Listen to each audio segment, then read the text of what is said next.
Twitter. It seems like everybody is always talking about Twitter, doesn't it? Truly, how often does a day go by where you don't hear something about them? It's very polarizing. Some people refuse to go anywhere near it, while others are on it constantly, but even for the most active users, I'm sure could express some major criticisms about them. Possibly about the website or about the company itself. I don't know if there's an objective way to evaluate their performance over the years, because there's been so little consistency. Aside from their public disagreements, I'm talking about their financial fluctuations, changes in leadership. For heaven's sake, look at their stock price. I mean, what do you make of that? Long term, obviously, it hasn't been the best investment. If you had bought it when they first went on the market in 2013, you would have gone through some stressful ups and downs, and after more than 8 years, you would be very close to where you started. So much of this is up to interpretation, depending on who you ask and when you ask it. So for this video, I want to talk about how Twitter became so popular in the first place, and then highlight some issues they've had that have hindered their success. Evan Williams was the co-founder of a company called Pyra Labs in 1999, who became best known for their free blogging software called Blogger. It sounds like an obvious name, but not as much as you would think, because it was their product that actually helped make that word more popular. After 4 years, he sold that company to Google, and after briefly working for them, he quit so he can start a new company called Audio. Now, this one was a consumer podcasting company with some unfortunate timing. It was formed exactly 8 months before Apple added podcasts to iTunes, making it extremely difficult to compete with them. It was an event that caused Evan Williams and the rest of Audio to give up on podcasting and seriously rethink the direction of the company. They were in a desperate search for new ideas, and that is where Jack Dorsey enters the picture. He was a computer programmer with a background of writing code for transportation dispatch companies, but was now an employee of Audio with a promising idea. In short, he envisioned a service where you could send out messages to the public about what you were doing or what was happening, and then others could follow those messages in real time, and then they would also be archived on the internet. It was an idea that he had first thought of about 5 years earlier, but the recent advancement and popularity of SMS technology now made it much more practical. When naming the service, it's a little strange because they came close to actually calling it Twitch. Of course, it was years before the streaming service. According to Jack Dorsey, they felt that the name would be fitting because it described the vibrating of your phone when you received a message. I guess they opened up a dictionary, found the word Twitch, and then saw the word Twitter nearby. You know, the first 4 letters are the same. And then when it was defined as a short burst of inconsequential information, that was much more fitting. And I should also mention that the whole project was very much a group effort. There were other individuals like Biz Stone and Noah Glass that were extremely important in the formation in the early days of Twitter. But it was Jack Dorsey who put out the first ever tweet on March 21st of 2006, kind of a legendary moment. Just setting up my Twitter, it's so appropriate because exactly as he had envisioned, he was tweeting about what he was doing. Actually, the company resisted calling it a tweet at first. They wanted to call it a status update, but people just kept calling it a tweet, so they eventually embraced it. And as a side note, that tweet was purchased in 2021 as an NFT using almost $3 million in cryptocurrency, and that may have been the most modern sentence that I have ever said. All of those earliest tweets were made by Audio employees until July of that year when the platform was first made available to the public. Then in October of that year, they formed a separate company called Obvious Corp that bought Twitter and the rest of Audio from the existing investors, and then in April of the following year, Twitter was spun off into its own company. One of their first big breaks actually happened about a month before that at the 2007 South by Southwest conference. Twitter was like the new big thing going on around there. People were using it to stay in touch and meet up with each other, and then the company embraced that popularity by setting up these big plasma screens at the convention center to display some of the messages that were being sent, sort of letting people know about it and getting them curious as to what it is. The result was actually tripling their user base during the course of it. Alright, getting to the issues with Twitter, the first one, and potentially the most troubling to the company itself, is their lack of profits, because Twitter does not really make much money. In fact, they have lost money through most of their existence. Though I do want to point out that 2021 fell into the negative because of an $800 million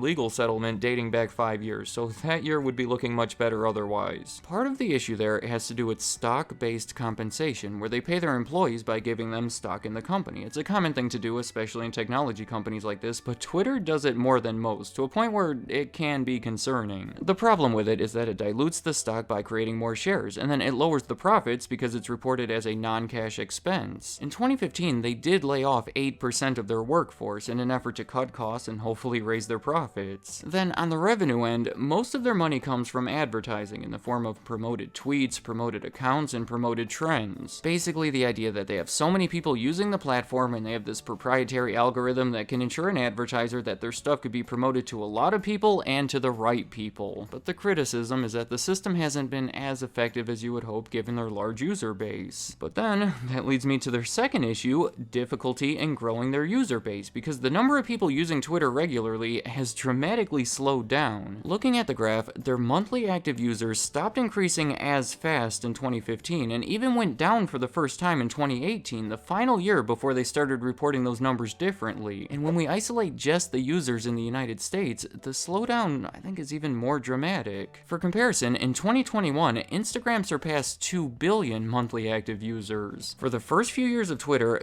this was the only metric that they truly cared about. Like many companies, the plan was to raise money from investors who believed in the future of the company, use that money to keep things running and build a sizable user base, and then finally start monetizing that user base and ultimately generate profits. They never even tried to make any significant revenue until 2010 when they introduced those promoted tweets. But then, once they stop attracting new users and are still having issues with profits, that's when things become concerning. However, I do want to mention that since 2019, Twitter has been instead reporting monetizable daily active usage. It's a different metric, but it does suggest improvement in that area, mostly in the international market. So I think the logical question at this point would be, why has Twitter had so much trouble attracting users? And I think my next few issues on the list will help answer that question. A fair amount of the criticism toward Twitter simply has to do with the fact that it can be hard to use. I know I've had difficulty at times. I think it's funny how on the Twitter Help Center website, they have a question that says, why is Twitter so hard to use? And then they reply to it by saying, it's really not, we promise. In 2016, during an earnings call, their CEO at the time, Jack Dorsey, said, we are focusing a lot of our energy on refining the core product and looking at what is confusing about the surface, what is inhibiting growth. Not only admitting to having confusing parts, but in a way acknowledging that they've been a factor in holding the company back. I don't want to get lost in the specifics of it, but people have had issues with the threads, the replies, the character limit. Oh my goodness, the character limit. They famously held on to that 140 character limit for over a decade before making the controversial decision to double it in 2017. People were concerned that the tweets would be too long and rambling and less understandable, but I don't think it turned out to be much of an issue. After a year, their data showed that only 12% of tweets were longer than 140 characters anyway. So I imagine that many people have shied away from Twitter over the years simply because it can be hard to use. Another issue facing Twitter, and almost certainly keeping people away from it, would be their issues regarding harassment or abuse or trolling or bullying or anything along those lines. Of course, all things that could be found all over the internet in every social media platform, but Twitter specifically has developed a negative reputation for it. I mean, things can get pretty toxic on there, to a point where so many people have decided to delete their account or at least take breaks from it. I have to think that the character limit is a contributor to the issue, and that it doesn't allow people to fully explain or express their statements or opinions. That can lead to unproductive discussions, or to take it a step further, the whole miscommunication issue. I can't even imagine how many tweets out there are simply inaccurate, and that's exaggerated when people are passionate about something like news or politics. Yeah, I know, we are heading into touchy subject matter here, but Twitter has, for a long time, been associated with news and politics. The person that currently has the most Twitter subscribers is Barack Obama. Back in 2012, when he was re-elected as the US president, before he made a speech or anything else, he announced that victory over Twitter. Obviously, Donald Trump has been heavily associated with the platform as well, being among the most followed accounts before having it permanently suspended due to a risk of further incitement of violence. It was connected to the tweets that he made about the riots on January 6th, and that leads me to their final major issue,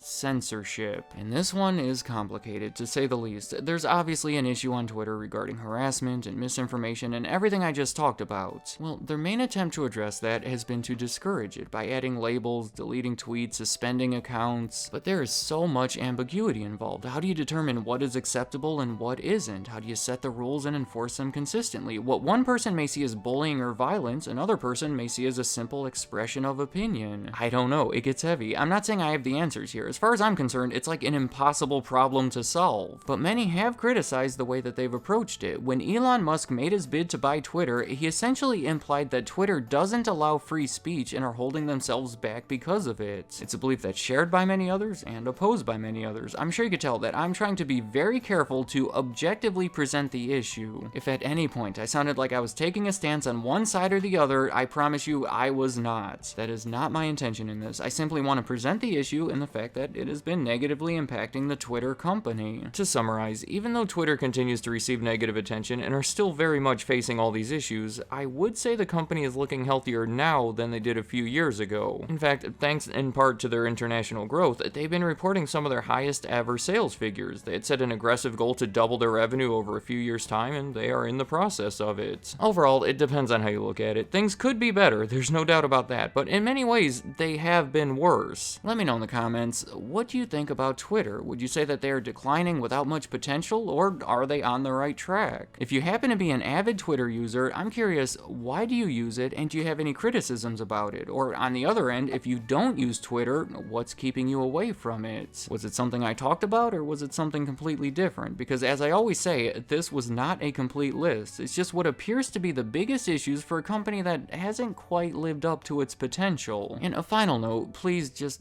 keep it cool if you can, and any other thoughts you have about Twitter or anything else, leave them in the comments. I'd like to hear what you have to say.